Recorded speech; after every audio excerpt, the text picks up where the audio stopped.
अगर मेरे बच्चे ने मेरा कहना नहीं माना, मेरी बात नहीं सुनी, ऊपर से मुझे उल्टा जवाब दिया, तो ऑब्वियस है ना कि मुझे गुस्सा तो आएगा ही। अगर ज़िंदगी में मुश्किलें आई तो नेचुरल है कि टेंशन तो होगी ही, स्ट्रेस तो होगा ही। अगर मैं किसी से बहुत इम्पॉर्टेंट बात कर रही हूँ और सामने वाला मुझे इग्नोर कर रहा है, तो स्वाभाविक है ना, मुझे हर्ट तो होगा ही, बहुत बुरा लगेगा, है ना। ये सभी मान्यताएं गलत हैं। हम क्या फील करेंगे, क्या रिस्पॉन्ड करेंगे, ये हम पर डिपेंड करता है, ना कि इस बात पर कि सामने वाले ने मेरे साथ कैसे बर्ताव किया। सामने वाला क्या बोलेगा, क्या करेगा, ये हमारे बस में नहीं है। हमारा जवाब क्या होगा, हम कैसा बर्ताव करते हैं, ये हमारे कंट्रोल में है। अच्छा, एक बात बताओ, किसी ने मुझसे ठीक से बात नहीं की जिसकी वजह से मैं दुखी हो गई, इसका क्या मतलब हुआ? बताओ, इसका क्या मतलब हुआ?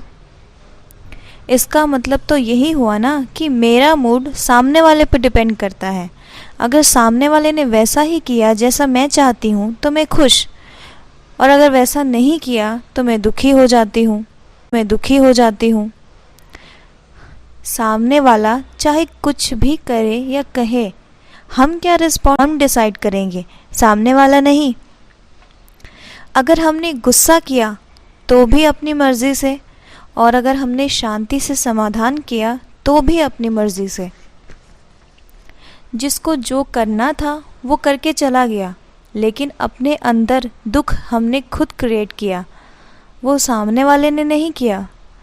तो सबसे पहले तो ये समझ लो कि ये हमारी चॉइस है कि हम गुस्सा करेंगे या शांत रहेंगे।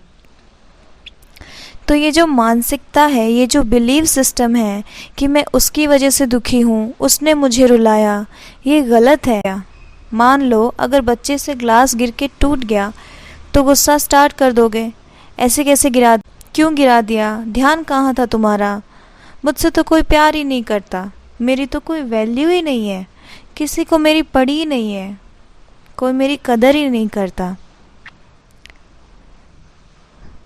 ग्लास टूटना था, टूट गया, वापस आ सकता है क्या?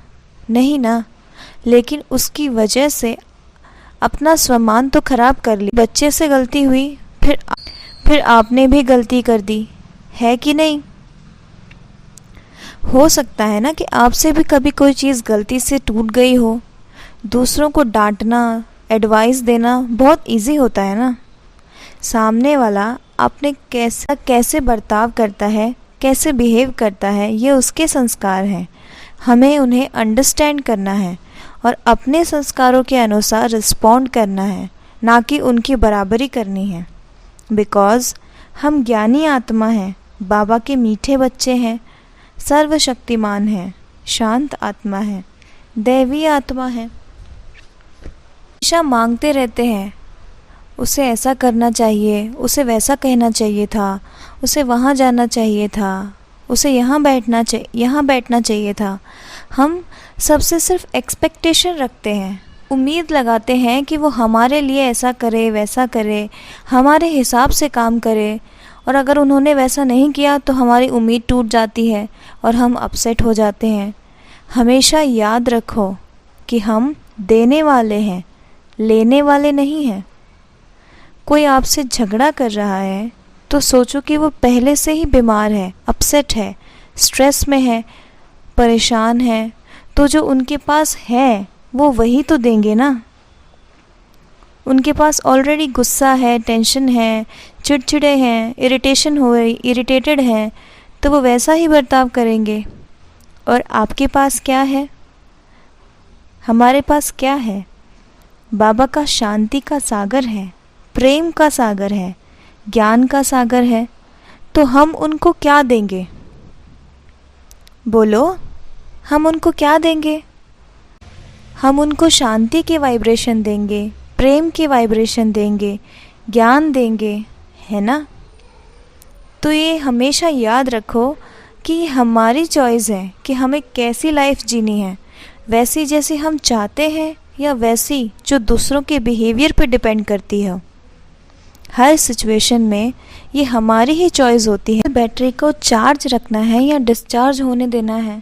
मेरी दादियों से एक दिन किसी ने सवाल किया कि मेरी लाइफ में सब कुछ परफेक्ट है, मेरी फैमिली परफेक्ट है, मेरी हेल्थ परफेक्ट है, मेरी वेल्थ भी परफेक्ट है, लेकिन फिर भी मुझे कोई खुशी नहीं होती, ऐसा क्यों है?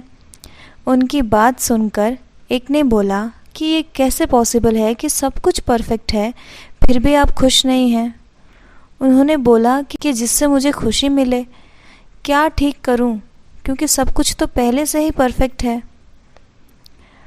तो इसका जवाब ये था कि हमारी खुशी इस पर डिपेंड नहीं करती है कि हमारे पास सब कुछ है या फिर सब कुछ परफेक्ट है कि नहीं है, बल्कि हमारी खुशी तो उस पर डिपेंड करती है कि हम अपनी लाइफ की हर सिचुएशन को कैसे रिस्पॉन्ड करते हैं, कैसे फेस करते हैं, खुशी से या फिर टेंशन से।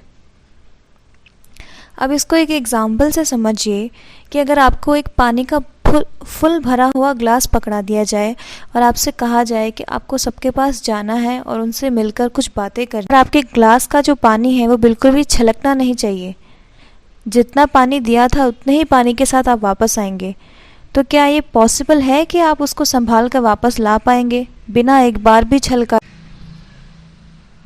सोचिए सोचिए, बताइए, क्या आप ऐसा कर पाएंगे?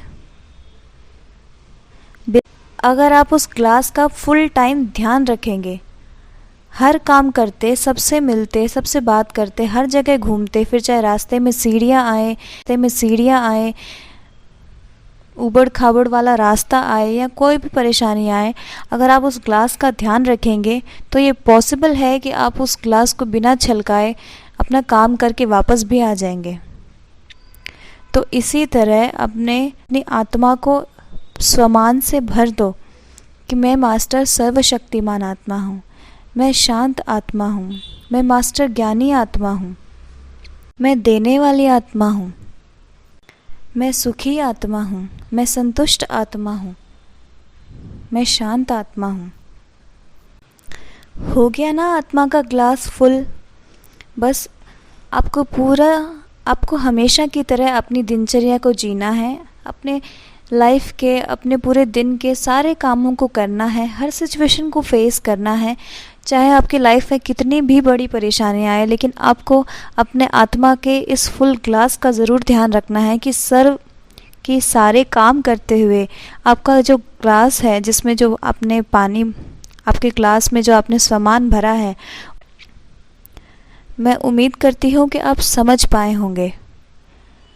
अपने मन को शांत करने के लिए, हमेशा हायर एनर्जी में रहने के लिए, हाई एनर्जी की वाइब्रेशंस को फैलाने के लिए मेडिटेशन करें। मुरली के बाद बाबा को जो मीठा